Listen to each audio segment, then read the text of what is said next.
As you can see behind me, Skyblock is currently going through maintenance to deploy changes for the Foraging update after 4 long years of waiting. So today, I'm going to go over what you should do when this update finally releases in just a few hours time. So make sure to like and subscribe if you haven't already, as we are pushing for 30k subs and of course YouTube rank, and every single one of you is greatly appreciated.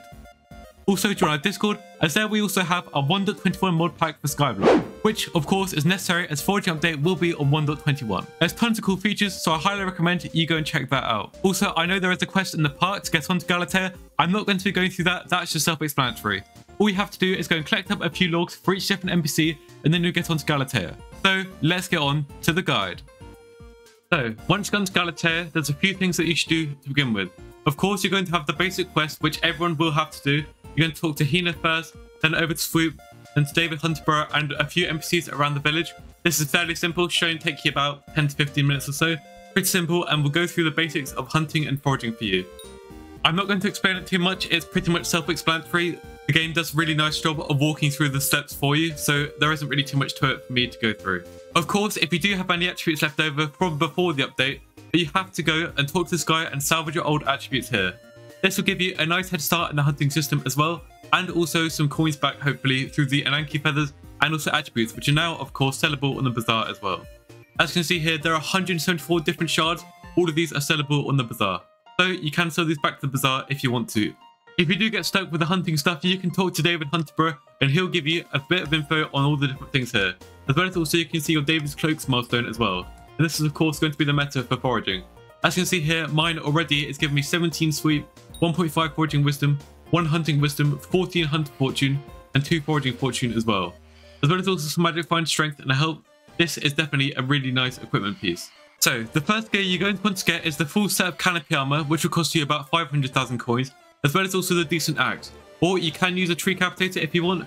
They're pretty similar in how good they are, so if you already have a tree capitator, there isn't really any point in buying the decent axe.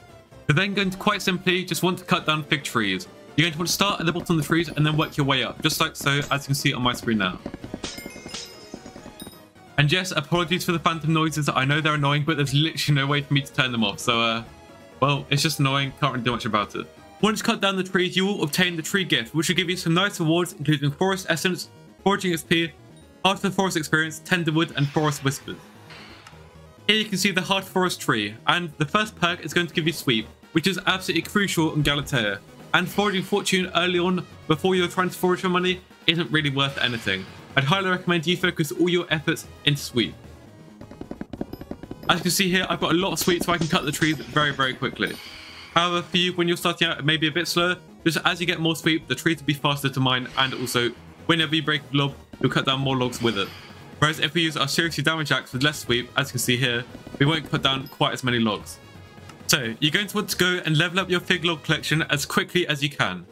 At fig collection 4, which should only take you about 10 minutes or so, you'll then unlock the fig hue, which is the next axe that you're going to want to use. The reason for this is it eventually upgrades into the fig stone splitter, which is the best axe currently in the entire game. So I'd recommend getting this fig hue. It only requires 30 enchanted fig logs, so it shouldn't be expensive whatsoever. Also, sometimes when you get the tree gifts from before, you will obtain these things called boosters. They're things like sweep booster, foraging fortune booster, foraging wisdom booster, etc. And these can be applied to your axes, as well as also your armor, and any kind of foraging equipment as well. So now that you have your fig hue, your canopy armor, and your David's cloak, you can start doing Agatha's contests. These are the best way of getting nice rewards in the foraging update. For example, I've done a few contests already. I can get legendary really easily, but I showed you some of the earlier ones so that you know what you're going to get. For example, an uncommon bracket, which can be done with pretty much any gear, will give you 15 Agatha's coupons, 3,000 forest whispers, 20 essence, 20,000 foraging experience, and 200 Heart of the Forest XP. You'll also progress through Agatha's milestones, which we'll get onto this in a little while. This is going to be the best way of making money. Through the shop, you can get a lot of nice things. I'd recommend focusing on the plus 1% sweep bonus. You don't really need fig fortune to begin with. This won't improve your efficiency in these contests. The fig personal best is nice, as well as also the crow is nice as well, and this will give you a lot more sweep on fig trees. You can also go for the Moonglade Jewel, which you should apply onto your axe, as this is the best reforge for your axe. And of course, the Moonglade Talisman is nice for magical power, as well as also some additional fortune, but again, this isn't really necessary right now. Now let's talk about how to maximize your points in these contests. you're going to need up to 1,500 to maximize your rewards, and this will give you into the legendary bracket. So the best ways are to, first of all, cut down these berries. Each berry will give you about 3 points, as well as also a chance to drop these berries mobs. I'd recommend hunting these with a small fishing net, as this will give you the berry shard, which we'll need a little bit later. As well as also cutting down trees, of course, will give you points as well. I wouldn't recommend going for the big trees, only go for the small to medium sized one. Let's cut down this one and see how many points we can get.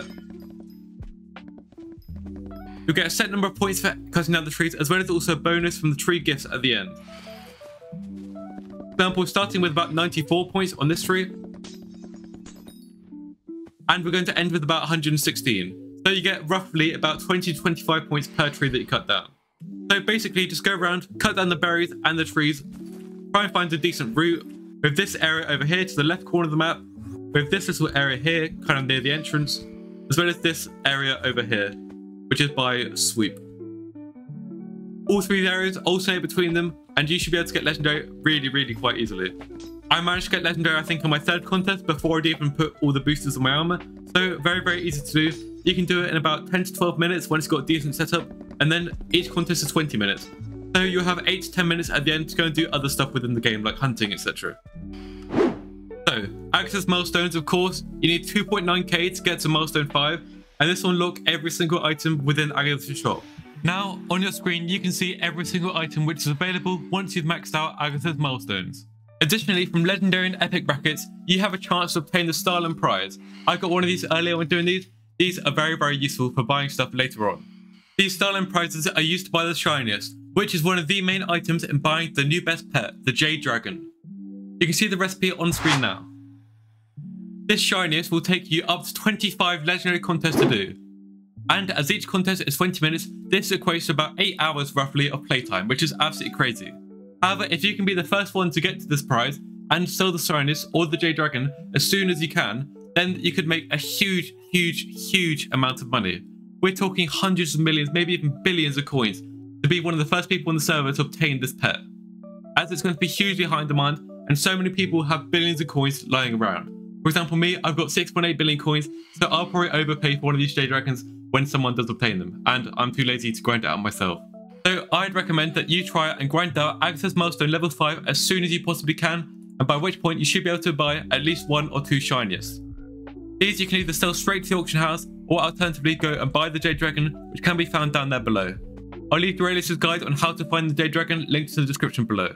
Not only is this potentially going to make you billions of coins, but also it's the fastest way to gain Heart of the Forest XP at the moment. Getting legendary in one contest will reward you with 700 Heart of the Forest XP. Currently, you need 347,000 XP to max out the Heart of the Forest and get to tier 7. Each tree gift will also give you 20 Heart of the Forest XP. To maximize your Heart of the Forest XP gain, you should focus on cutting down more trees than you cut down berries, as berries will not give you this XP. Berries will give Forest Whispers, however, which will allow you to level up your Heart of the Forest perks, so I'd still recommend going for them. However, if you're going for maximum Heart of the Forest XP gain, you would be cutting down 75 trees roughly per contest. From just the trees cut down and the tree gifts you get, you'd get 1,500 Heart of the Forest XP. Plus also, of course, the 700 for each contest. This means that for each contest, you will be gaining about 2,200 Heart of the Forest XP. A bit more if you go above the 1,500 points threshold, you can get about up to 4,000 with maximum rates. However, if you're just doing bare minimum, it's going to be about 2,200 Heart of the Forest XP. Meaning it'll take you about 50 hours to get to Heart of the Forest tier 7. Which seems quite long. I don't think it's too bad whatsoever. It does give you something to grind with this update. If you want to go for peak efficiency and cut down trees non-stop, this will reduce the time taken to about 35 to 40 hours, give or take. And again, we don't know exactly what max rates look like, as no one's been able to max out every single attribute and the Jade Dragon pet as of yet. However, the more you upgrade your gear, of course, the faster this grind will be. So that'll conclude the Heart of the Forest grind. I'm also planning on making a part 2 to this video where I go through the best Heart of the Forest tree, as well as also what to spend your Forest Whispers on, of course. So do make sure to like and subscribe if you want to see that. I'm going to be showing this update later today at about 3 PM UK time, so do make sure to come around. It really is appreciated and the best way to support the channel. I do know of some methods which are currently making over 90 million coins per hour at current prices, so if you want to see how to do those, then make sure to like and subscribe, and that will come tomorrow once this video hits 500 likes. And also, I'm going to be leaving my mod pack that I'm using linked in my Discord in the mods channel. You can join the Discord using discord.gg/Kuvdra. So comment any questions that you might have, and I'll catch you in the next one. Peace.